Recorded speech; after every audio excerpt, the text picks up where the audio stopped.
Hey guys, Chris Cook with Odyssey Training and Consulting. We're talking through the 4 rules of firearm safety. If you haven't seen our overview or Rule 1 at the beginning of Rule 2, go check out those videos before you get into this one. What we're talking about now is Rule 2, which is keep the muzzle in the safest direction possible at all times as it relates to keeping the muzzle down towards the ground. So you can kind of see what I'm doing here. So keeping the muzzle down is also a great way to keep the muzzle under control if we don't have a better place to point it, like at a bad guy, what have you. Again, like I said in the previous video, there's a bunch of different positions for how to keep the muzzle aimed relatively down. There's low ready positions and holding it down here, position Sewell, if you've ever seen that one, very, very common one that you see out there.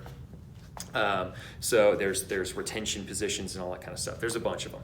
The short answer is we need something that's definitively down and has appropriate proprioceptive index. Those are my 2 key points. So definitively down means something like this isn't really definitively down. Sure, it's aimed at the ground, but I'm transcribing about a 7-foot wide circle around my body of places that would get swept by me if I was moving around in that position. So can't really do that in confined spaces, can't really do that with people around. So this doesn't really work well as a plan A safe position. Again, we're not doing ready positions here where I'm not ready to engage a bad guy, I'm not interacting with a bad guy. I've got a gun in my hand, I've got people around I don't need to point guns at, I need it to be in the safest direction possible. So this doesn't really work for me because it's not definitively down.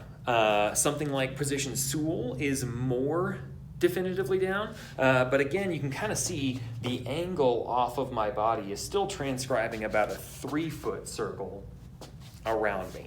So in very compressed environments, think of between 2 parked cars, in an elevator, that kind of stuff. This probably isn't going to be definitive enough to keep the muzzle under control.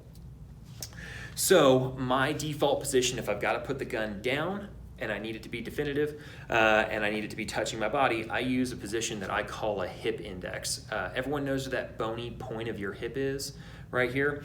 If we take our firing hand thumb and put it on the bony point of our hip, the gun's definitively down, it's locked to me, it's offset from my body enough that it's not pointing at my feet or anything like that. I could move around, do whatever I need to do. It's about a foot in front of and off to the right of my right foot. So I could still run, do whatever I need to do with the muzzle definitively under control. Some people change this up. Some people hook their thumb in their belt. Some people hook their thumb on their pocket. There's again, modifications to everything, but this works really well to keep the muzzle under control, definitively down. It's also independent of my torso as another advantage. So think of something like muzzle up, where the gun's locked to me and it's definitively up because it's locked to my torso and my torso is definitively up.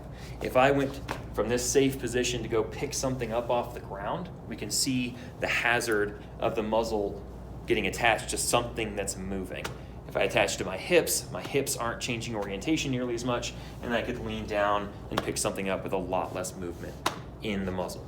So guys, think about this. If you've got to put the muzzle down, where do you put it? My default position is a hip index, and play with that for yourself. A final modification that you could think about with this is, if you've ever done retention shooting, you probably know about a thumb pectoral index.